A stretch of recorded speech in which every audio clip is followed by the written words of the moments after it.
When Paquita first arrived at dog shelter El Arca Animal Partido de Mar Chiquita in Argentina, the staff heard she was found abused and abandoned in the streets. Paquita was welcomed with open arms by the center's volunteers, including volunteer Sylvia Ferreira.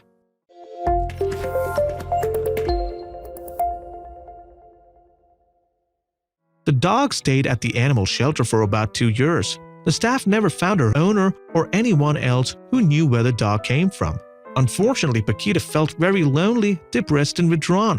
The chances that she would be adopted decreased with each passing day and months. The younger dogs were always snapped up before Paquita.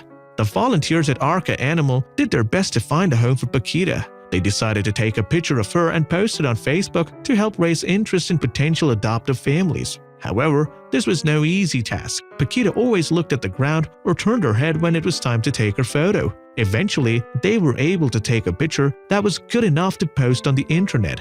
Immediately, we get a message from a woman saying that the dog was her son's and that he had been looking for her. Sylvia tells the dodo. The woman said that her son, Ariel Nevaria, thought he would never see Paquita again. The son arrived at the dog shelter the next day to see if Paquita was really his dog. Obviously, Paquita also needed some convincing that Nevaria was in fact his owner.